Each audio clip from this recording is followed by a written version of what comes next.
कभी कभी जिंदगी में ऐसे मोड़ आते हैं जहां दिल दो हिस्सों में टूट जाता है। एक हिस्सा माफ करना चाहता है और दूसरा हिस्सा छोड़ देना।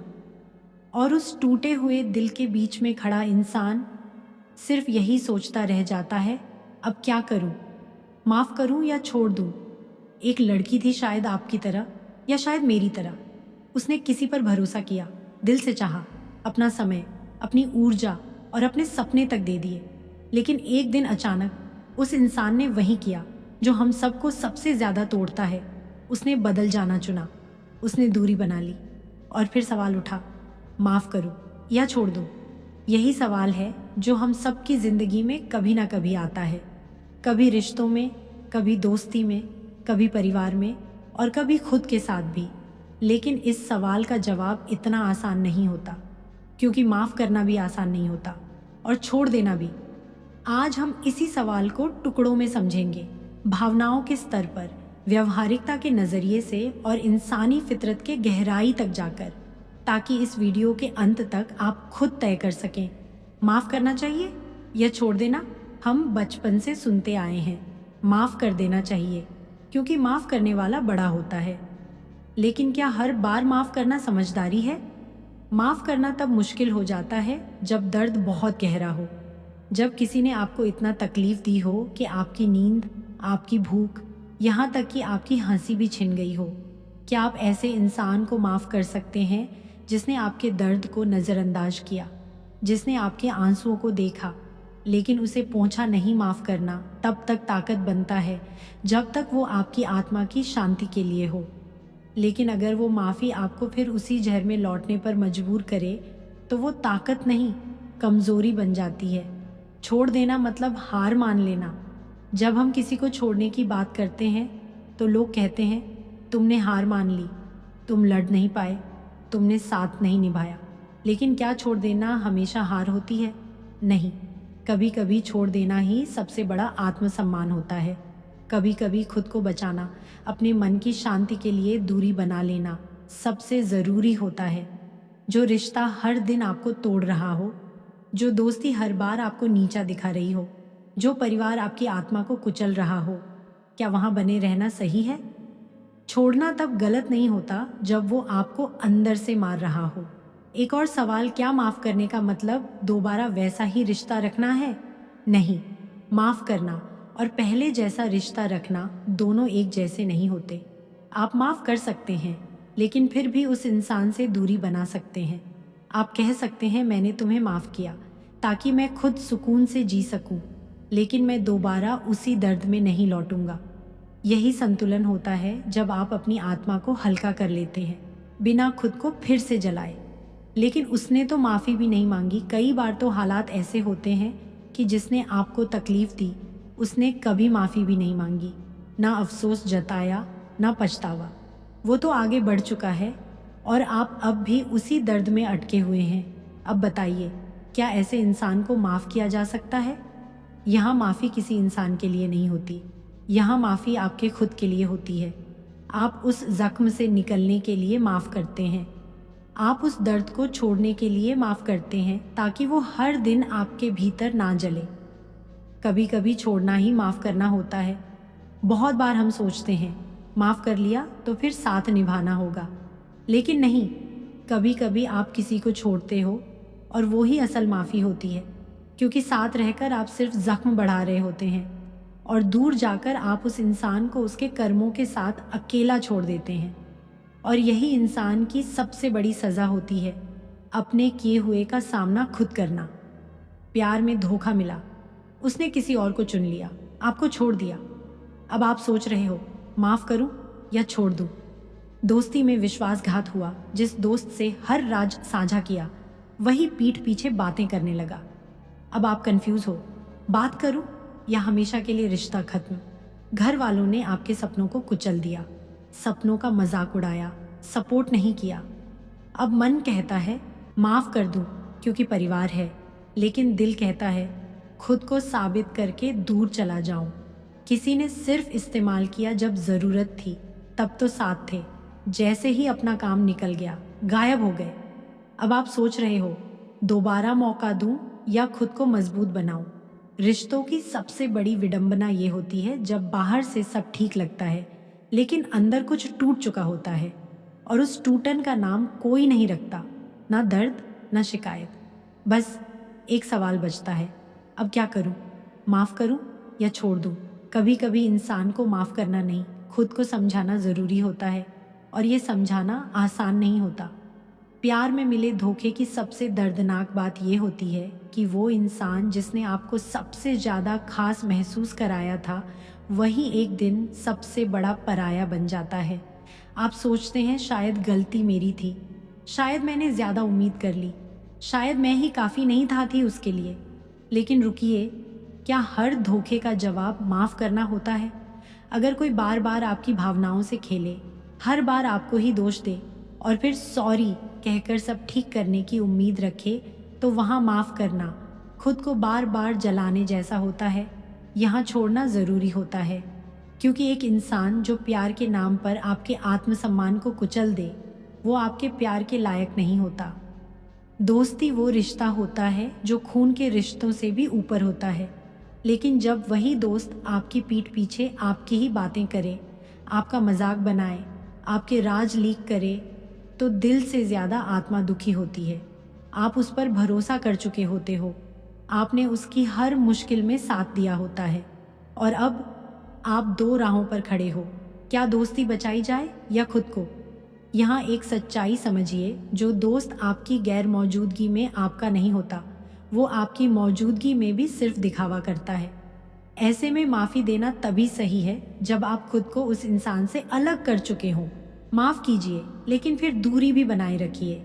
हमारे समाज में बहुत बार परिवार के नाम पर ऐसे फैसले हम पर थोप दिए जाते हैं जो हमारे सपनों, इच्छाओं और आत्मा की हत्या कर देते हैं। लड़की होकर इतना बड़ा सपना क्यों? अच्छी नौकरी छोड़कर शौक पूरे करोगी? तू शादी के बाद ही कुछ कर सकती है। जब अपने ही आपके आत्मविश्वास पर वार करें, तब आप सोचते हैं, क्या इन्हें माफ़ करूं क्योंकि ये अपने हैं? यहाँ सवाल माफ़ी का नहीं, बल्कि सीमा तय करने का होता है। कभी कभी अपने भी नासमझ होते हैं, उनका इरादा गलत नहीं होता, लेकिन तरीका तकलीफदेह होता है। माफ़ करें, लेकिन खुद के लिए खड़े होना सीखें। संघर्ष करें, लेकिन आत्मा ना कुचले। सम्मान रखें, लेकिन आत्मसम्मान के साथ। एक इंसान तब सबसे ज़्यादा टूटता है जब वो किसी को बिना शर्त चाहता है, लेकिन सामने वाला सिर्फ ज़रूरत के लिए आता है। मदद चाहिए तो वो आपका होता है, जब उसका काम निकल जाए तो आप जैसे होते ही नहीं।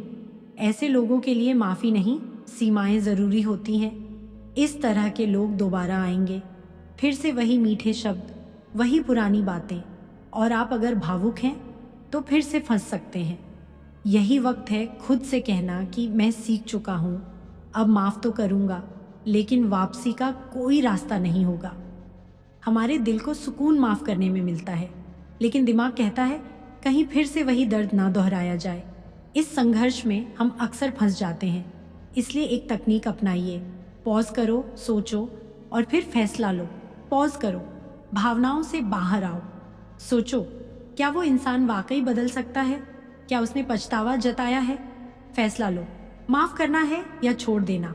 वो आपकी मानसिक शांति के आधार पर तय होना चाहिए, ना कि समाज या रिश्ते की मजबूरी से। जब आप किसी को माफ़ करते हैं बिना ये उम्मीद किए कि वो माफ़ी मांगेगा या बदलेगा, तो आप खुद को उस दर्द से आज़ाद करते हैं। आप अपनी ऊर्जा वापस पाते हैं। आप अपने सपनों, अपने सुकून और अपने आप से दोबारा जुड़ते हैं।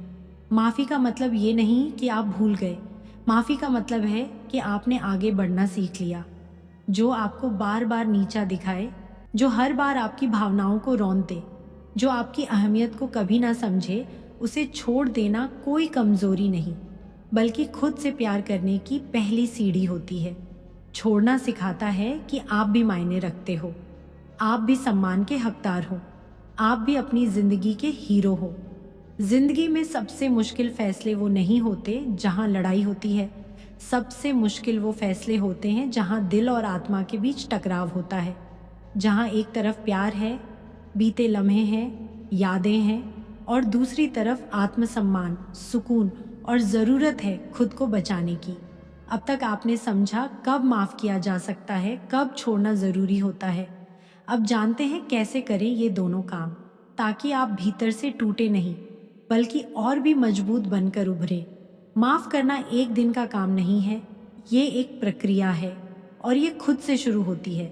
स्टेप बाय स्टेप तरीका अपनाएं। खुद से स्वीकार करें कि आपको दर्द हुआ है। जब तक आप ये मानेंगे नहीं कि आपको चोट लगी है, आप खुद को हील नहीं कर पाएंगे।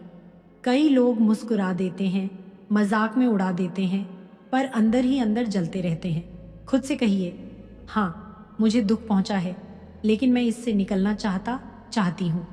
अपनी भावनाओं को बाहर आने दें। रोइए, लिखिए, बात कीजिए, लेकिन उन्हें दबाइए मत। भावनाएं जितनी बाहर निकलेंगी उतना जहर कम होगा। समझिए सामने वाला क्यों ऐसा बना। इसका मतलब ये नहीं कि आप उसकी गलती को सही ठहराएं, लेकिन कई बार ये समझना कि सामने वाला खुद अंदर से टूटा हुआ था, हमें माफ़ी देने की ताकत देता है। जैसे शायद उसने मुझे धोखा दिया क्योंकि वो खुद डर गया था कमिटमेंट से। शायद उसने मेरी बुराई की क्योंकि वो मुझसे इनसिक्योर था। ये सोच आपको हल्का करती है। माफ़ करने का सबसे सुंदर तरीका है, मैं तुम्हें माफ़ करता या करती हूँ ताकि मैं अब सुकून से जी सकूँ। आप चाहे तो इसे एक चिट्ठी की तरह लिख सकते हैं जिसे आप पढ़ें और फिर जला दें या फाड़ दें। ये एक्ट एक प्रतीक होता है लेटिंग गो का। छोड़ना एक पल में लिया गया फैसला नहीं होता, ये आत्मा की पुकार होती है। लेकिन अक्सर हम डर जाते हैं, अगर मैं चला गई तो क्या होगा? क्या वो हमेशा के लिए खो जाएगा? क्या मैं अकेला रह जाऊंगा? पर सच्चाई ये है, कभी कभी अकेले रहना उस रिश्ते में रहने से 1000 गुना बेहतर होता है जो हर दिन आपको ख़त्म कर रहा हो। सबसे पहले ये पहचानिए कि आप क्यों नहीं छोड़ पा रहे। क्या आप भावनाओं से बंधे हैं, या बस आदत बन चुकी है, या डर है कि लोग क्या कहेंगे? जैसे ही आप डर को पहचानते हैं, वो डर आधा हो जाता है। अगर जवाब नहीं है, अगर आप हर दिन खुद को समझा रहे हैं, अगर आपकी हंसी अब सिर्फ दिखावा है, तो अब छोड़ने का वक़्त है। हर रिश्ते से निकलने का तरीका अलग होता है। कभी ये भावनात्मक होता है, कभी आर्थिक, कभी सामाजिक।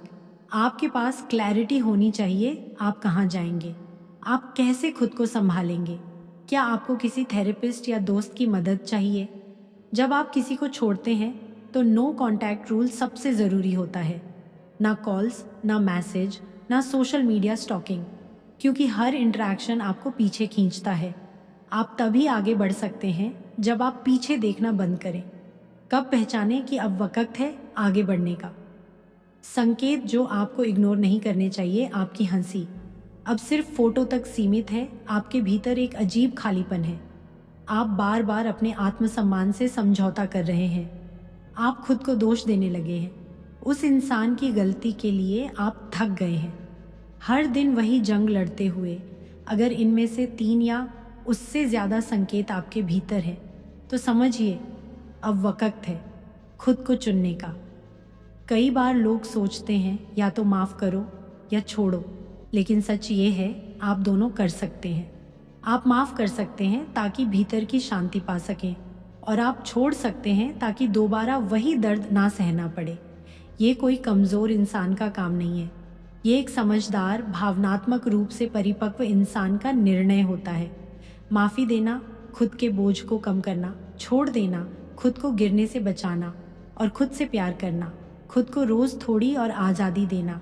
जब आप माफ़ करना और छोड़ना सीख जाते हैं, तब आप खुद को, अपनी आत्मा को और अपनी ज़िंदगी को एक नया जीवन देते हैं। रोज़ 10 मिनट लिखिए जो महसूस हो रहा है, जो तकलीफ़ दे रहा है। आईने के सामने खड़े होकर खुद से कहिए, मैं खुद को प्यार करता हूँ, मैं हीलिंग के रास्ते पर हूँ। हर दिन 10 मिनट खुद को सुकून देना सीखिए। हर रात 3 चीज़ें लिखिए जिनके लिए आप आभारी हैं। ये आपके मन को पॉजिटिव दिशा देगा। माफ़ करना या छोड़ देना दोनों आपकी आज़ादी के द्वार हैं। जो आपको तोड़ता है, जो आपकी आत्मा को दबा देता है, जो आपकी पहचान मिटा देता है, उसे माफ़ करना और फिर छोड़ देना सबसे बड़ा पुनर्जन्म होता है। आपका सुकून, आपकी खुशी, आपकी पहचान उससे कहीं बड़ी है जो आपको बार बार तकलीफ़ देता है। अब सवाल मत पूछिए, माफ़ करूं या छोड़ दूं। अब खुद से कहिए, मैं खुद को चुनता या चुनती हूँ, मैं अपने दिल को सुकून देती हूँ। अगर ये वीडियो आपके दिल को कहीं ना कहीं छू गया है, अगर आपने भी किसी अपने को माफ़ किया है या मुश्किल से छोड़ा है, तो कमेंट में बस एक बात लिखिए, अब मैं खुद को चुनता या चुनती हूँ। क्योंकि हीलिंग वहीं से शुरू होती है जहाँ हम खुद को प्राथमिकता देना सीखते हैं। इस वीडियो को शेयर ज़रूर कीजिए किसी ऐसे दोस्त, बहन या भाई के साथ जो इस वक्त टूट रहा है, क्योंकि हो सकता है आपकी एक शेयर किसी को फिर से जीने की वजह दे दे। और हाँ, ऐसे ही और दिल से जुड़े वीडियो के लिए चैनल को सब्सक्राइब करना मत भूलिए, क्योंकि अगली बार हम बात करेंगे खुद से प्यार करने की असली शुरुआत के बारे में। याद रखिए, माफ़ करना ताकत है, छोड़ना हिम्मत है, लेकिन सबसे बड़ी क्रांति है खुद से प्यार करना। हम मिलेंगे अगले वीडियो में, तब तक ख्याल रखिए और खुद को कभी मत खोने दीजिए।